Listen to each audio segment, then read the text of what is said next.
ಲೋಕಸಭೆಯಲ್ಲಿ 47 ಸಂಸದರನ್ನ ಅಮಾನತುಗೊಳಿಸಲಾಗಿರೋದ್ರ ಬಗ್ಗೆ ಮಾಹಿತಿ ಲಭ್ಯ ಆಗ್ತಾ ಇದೆ. ಭದ್ರತಾ ವೈಫಲ್ಯ ಸಂಸತ್ ನೋಡಿದ ಬಳಿಕ ವಿಪಕ್ಷಗಳು ಪಟ್ಟನ್ನ ಹಿಡಿಯೋದನ್ನ ಮುಂದುವರೆಸಿದ್ರು. ಇದರ ಬೆನ್ನಲ್ಲೇ ಈಗ 47 ಸಂಸದರ ಅಮಾನತು ಆಗಿದೆ. ಸ್ಮೋಕ್ ಬಾಂಬ್ ಪ್ರಕರಣದಲ್ಲಿ ವಿಪಕ್ಷದ ಸಂಸದರು ಅಮಾನತುಗೊಂಡಿದ್ದಾರೆ. ಕಾರಣ ಅವರು ಪ್ರತಿಭಟನೆಯನ್ನ ಅನ್ಪಾರ್ಲಿಮೆಂಟರಿ ರೀತಿಯಲ್ಲಿ ಮಾಡಿದ್ರು ಅನ್ನೋದು ಸ್ಪೀಕರ್ ಕೊಡ್ತಾ ಇರುವಂತಹ ಸಮಜಾಯಿಷಿ. ಮೊನ್ನೆ ಅಷ್ಟೇ ನಾವು ನೋಡಿದ್ವಿ 14 ಸಂಸದರ ಅಮಾನತ್ತಾಗಿತ್ತು. ಇವತ್ತು ಒಂದೇ ದಿನ 33 ಎಂಪಿಗಳನ್ನ ಈ ಸೆಷನ್ ಮುಗಿಯೋ ತನಕ ಸಸ್ಪೆಂಡ್ ಮಾಡಿ ಆದೇಶವನ್ನ ಹೊರಡಿಸಿದ್ದಾರೆ. ಕಲಾಪದಲ್ಲಿ ಪದೇ ಪದೇ ಗದ್ದಲ ಸೃಷ್ಟಿ ಮಾಡಿದ್ದಕ್ಕೆ ಅಮಾನತುಗೊಳಿಸಲಾಗಿದೆ ಅನ್ನೋದ್ರ ಬಗ್ಗೆ ಮಾಹಿತಿ ಸಿಗ್ತಾ ಇದೆ. ಈ ಅಧಿವೇಶನ ಮುಗಿಯೋ ತನಕ ಈ ಅಮಾನತು ಜಾರಿಯಲ್ಲಿರುತ್ತೆ. ಸದನದ ಬಾವಿಗಿಳಿದ 3 ಸಂಸದರ ವಿರುದ್ಧ ಶಿಸ್ತು ಕ್ರಮಕ್ಕೂ ಕೂಡ ಶಿಫಾರಸನ್ನ ಮಾಡಿದ್ರು. ವಿಪಕ್ಷಗಳು ಪಟ್ಟು ಹಿಡಿತಾ ಇದ್ದಿದ್ದು ಒಂದೇ ವಿಚಾರ. ನೋಡಿ, ನೀವು ಟಿವಿ ಚಾನೆಲ್ ಅಲ್ಲಿ ಇಂಟರ್ವ್ಯೂ ಕೊಡ್ಬೇಕಾದ್ರೆ ಅಮಿತ್ ಶಾ ಅವರು ಏನಾಯ್ತು ಅವತ್ತು, ಭದ್ರತಾ ಲೋಪ ಆಯ್ತಾ ಇಲ್ವಾ ಅನ್ನೋದನ್ನ ಒಪ್ಕೊಳ್ತಾರೆ. ಸದನದಲ್ಲಿ ಬಂದು ಮಾತಾಡಿ ಅಂದ್ರೆ ಉತ್ತರ ಕೊಡ್ತಾ ಇಲ್ಲ. ಇದ್ಯಾಕೆ? ಅಮಿತ್ ಶಾ ಅವರು ಸದನದಲ್ಲಿ ಉತ್ತರವನ್ನ ಕೊಡ್ಲೇಬೇಕು, ಅವರೇ ಉತ್ತರದಾಯಿತ್ವವನ್ನ ಹೊಂದಿರೋದು ಅಂತ ವಿಪಕ್ಷಗಳು ಆಗ್ರಹಿಸ್ತಾ ಇತ್ತು. ಇದು ಪ್ರತಿಭಟನೆ ಮಾಡಬೇಕಾದ್ರೆ ಪ್ಲಕಾರ್ಡ್ಗಳನ್ನ ಕೂಡ ಪಾರ್ಲಿಮೆಂಟ್ನ ಹೊರಭಾಗದಲ್ಲಿ ತೋರಿಸಿದ್ದು ತೀವ್ರ ಮುಜುಗರಕ್ಕೆ ಕಾರಣ ಆಗಿತ್ತು.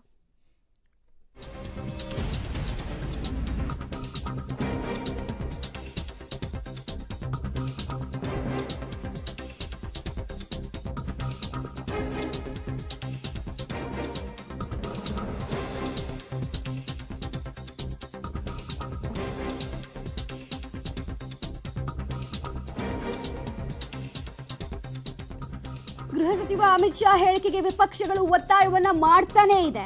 ಕಾಂಗ್ರೆಸ್ ನಾಯಕ ಅಧೀರ್ ರಂಜನ್ ಚೌಧರಿ, ದಯಾನಿಧಿ ಮಾರನ್, ಟಿಆರ್ ಬಾಲು ಸೇರಿದಂತೆ 47 ಪ್ರಮುಖರನ್ನ ಅಮಾನತುಗೊಳಿಸಲಾಗಿದೆ. 14 ಸಂಸದರ ಅಮಾನತು ತೆರವು ಮಾಡುವಂತೆ ಕೂಡ ಅವರು ಒತ್ತಾಯಿಸಿಕೊಂಡು ಬಂದಿದ್ರು. ಪ್ಲಕಾರ್ಡ್ಗಳ ಪ್ರದರ್ಶನವನ್ನ ಕೂಡ ಆಚೆ ಮಾಡ್ತಾ ಇದ್ರು. ಡೀಟೇಲ್ಸ್ ಕೊಡ್ತಾರೆ ಶಬೀರ್, ನೇರ ಸಂಪರ್ಕದಲ್ಲಿ ಜಾಯ್ನ್ ಆಗ್ತಿದ್ರೆ. ಶಬೀರ್, ಈಗ ಇಡೀ ಭದ್ರತಾ ವೈಫಲ್ಯದ ವಿಚಾರ ಆಡಳಿತ ಹಾಗೂ ವಿಪಕ್ಷಗಳ ಜಟಾಪಟಿಗೆ ಹೇಗೆ ಸಾಕ್ಷಿಯಾಗಿದೆ ಅನ್ನೋದಕ್ಕೆ ಇದು ಸಾಕ್ಷಿ ಅಂತ ಅನ್ಸುತ್ತೆ. ಸೊ 47 ಸಂಸದರು ಟೋಟಲ್ ಆಗಿ ಅಮಾನತಾದಂಗ ಆಯ್ತು. ಇಲ್ಲಿ ವಿಪಕ್ಷಗಳ ಸ್ಟ್ರಾಟಜಿಗೂ ದೊಡ್ಡ ಪೆಟ್ಟು ಬಿದ್ದಂಗ ಆಗ್ತಾ ಇದೆಯಾ? ಏನೇನ್ ರೀಸನ್ಸ್ ಅನ್ನ ಸ್ಪೀಕರ್ ಈ ಅಮಾನತು ಆದೇಶಕ್ಕೆ ಸಂಬಂಧಪಟ್ಟಂತೆ ಕೊಟ್ಟಿದ್ದಾರೆ ಅಂತ? ಮಮತಾ, ಸಹಜವಾಗಿ ನಿರೀಕ್ಷೆ ಇತ್ತು. ಏನು ಅಂದ್ರೆ ಕಳೆದ ವಾರ ಈ ವಿಚಾರವನ್ನ ಮುಂದಿಟ್ಕೊಂಡು ಆಡಳಿತ ಪಕ್ಷವನ್ನ ಕಟ್ಟಿ ಹಾಕ್ಲಿಕ್ಕೆ ವಿರೋಧ ಪಕ್ಷಗಳು ಎಲ್ಲವೂ ಕೂಡ ಒಟ್ಟಾಗಿ ಪ್ರತಿಭಟನೆ ಅಸ್ತ್ರವನ್ನ ಹಿಡ್ಕೊಂಡಿದ್ವು. ಆ ಒಂದು ಅಸ್ತ್ರವನ್ನ ಮಣಿಸ್ಲಿಕ್ಕೆ ಏನು ಬಿಜೆಪಿಯು ಕೂಡ ಸಾಕಷ್ಟು ಪ್ರಯತ್ನಗಳನ್ನ ಮಾಡಿತ್ತು. ಆದ್ರೆ ಅಶಿಸ್ತಿನ ವರ್ತನೆ ಅಥವಾ ನಿರಂತರವಾದಂತಹ ಪ್ರತಿಭಟನೆ ಹಿನ್ನೆಲೆಯಲ್ಲಿ ಕಲಾಪ ನಡೆಯಲಿಕ್ಕೆ ಅವಕಾಶವನ್ನ ಮಾಡಿಕೊಡ್ತಿಲ್ಲ ಅನ್ನುವಂತ ಕಾರಣವನ್ನ ಮುಂದಿಟ್ಕೊಂಡು ಕಳೆದ ವಾರ ಒಬ್ಬ ರಾಜ್ಯಸಭಾ ಸಂಸದ ಮತ್ತೆ 13 ಜನ ಲೋಕಸಭಾ ಸಂಸದರನ್ನ ಒಟ್ಟು 14 ಜನರನ್ನ ಸಸ್ಪೆಂಡ್ ಮಾಡಲಾಗಿತ್ತು. ಇವತ್ತು ಕೂಡ ಪ್ರತಿಭಟನೆ ಮುಂದುವರೆದಿತ್ತು. ಯಾಕೆಂದ್ರೆ ಕಳೆದ ವಾರವೇ ವಿಪಕ್ಷಗಳ ಸಿಟ್ಟನ್ನ ನೆತ್ತಿಗೇರುವಂತೆ ಆಡಳಿತ ಪಕ್ಷ ಮಾಡಿತ್ತು. ಯಾಕೆಂದ್ರೆ ಕಳೆದ ವಾರ 14 ಜನ ಸಂಸದರು ಸಸ್ಪೆಂಡ್ ಆಗಿದ್ದಂತ ಹಿನ್ನೆಲೆಯಲ್ಲಿ ಆ ಒಂದು ಆಕ್ರೋಶ ಸಹಜವಾಗೇ ಇತ್ತು. ಇದರ ಜೊತೆಗೆ ಲೋಕಸಭೆಯಲ್ಲಿ ಕೇಂದ್ರ ಗೃಹ ಸಚಿವ ಅಮಿತ್ ಶಾ ಅವರು ಉತ್ತರವನ್ನ ಕೊಡಬೇಕು ಅನ್ನುವಂತಹ ವಿಚಾರವನ್ನ ಏನ್ ಮುಂದಿಟ್ಕೊಂಡಿದ್ವು, ಅದಕ್ಕೂ ಕೂಡ ಸರ್ಕಾರ ಈವರೆಗೂ ಕೂಡ ಬಗ್ಗಿಲ್ಲ. ಕೇಂದ್ರದ ಬೇರೆ ಸಚಿವರು ಕೂಡ ಈ ಬಗ್ಗೆ ಪಾರ್ಲಿಮೆಂಟ್ ನಲ್ಲಿ ಮಾತಾಡ್ತಿದ್ದಾರೆ. ಆದ್ರೆ ಕೇಂದ್ರ ಸಚಿವ ಅಮಿತ್ ಶಾ ಅವರು ಮಾತ್ರ ಮಾತಾಡ್ತಾ ಇಲ್ಲ. ವಿರೋಧ ಪಕ್ಷಗಳ ಆಗ್ರಹ ಇರುವಂತದ್ದು ಏನು ಅಂದ್ರೆ ಗೃಹ ಸಚಿವ ಅಮಿತ್ ಶಾ ಅವರು ಹೊರಗಡೆ ಮೀಡಿಯಾಗಳಿಗೆ ಅಥವಾ ಮಾಧ್ಯಮಗಳಿಗೆ ಮಾತನಾಡ್ತಿದ್ದಾರೆ. ಆದ್ರೆ ಪಾರ್ಲಿಮೆಂಟ್ ನಲ್ಲಿ ಯಾಕೆ ಮಾತಾಡ್ತಾ ಇಲ್ಲ? ಅವರು ಪಾರ್ಲಿಮೆಂಟ್ ಗೆ ಬಂದು ಮಾತನಾಡಲೇಬೇಕು. ಇದೊಂದು ದೊಡ್ಡ ಸೆಕ್ಯೂರಿಟಿ ಲ್ಯಾಪ್ಸ್ ಆಗಿರುವಂತದ್ದು. ಇಂತಹ ವಿಚಾರಗಳ ಬಗ್ಗೆ ಮಾತಾಡದೆ ಇನ್ಯಾವ ವಿಚಾರದ ಬಗ್ಗೆ ಮಾತಾಡ್ತಾರೆ? ಅವ್ರು ಮಾತಾಡಲೇಬೇಕು ಅನ್ನುವಂತ ಒತ್ತಡವನ್ನ ಹೇರುವಂತ ಪ್ರಯತ್ನವನ್ನ ಮಾಡಿದ್ರು.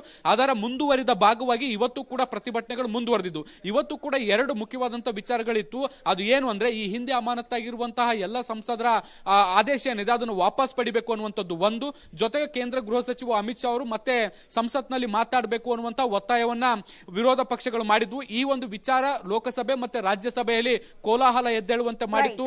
ಆಡಳಿತ ಮತ್ತೆ ವಿರೋಧ ಪಕ್ಷಗಳ ನಡುವೆ ವಾಕ್ಸಮರಕ್ಕೂ ಕೂಡ ಕಾರಣ ಆಗಿತ್ತು. ಈ ಸಂದರ್ಭದಲ್ಲಿ ಪ್ರತಿಭಟನೆಗಳು ಹೆಚ್ಚಾದಂತ ಹಿನ್ನೆಲೆಯಲ್ಲಿ 33 ಸಂಸದರನ್ನ ಇವತ್ತು ಅಮಾನತು ಮಾಡಲಾಗಿದೆ. ಮಮತಾ, ರೈಟ್ ಶಬೀರ್, ಹಾಗೆ ಹೋಲ್ಡ್ ಮಾಡಿ. ಒಟ್ನಲ್ಲಿ ಈಗ 47 ಸಂಸದರು, ಅದರಲ್ಲಿ ಈ ಲೋಕಸಭೆಗೆ ಸಂಬಂಧಪಟ್ಟವರು ಟೋಟಲ್ ಆಗಿ 46 ಜನ, ಒಬ್ರು ರಾಜ್ಯಸಭೆ ಸಂಸದರು ಕೂಡ ಈಗ ಅಮಾನತಾಗಿದ್ದಾರೆ.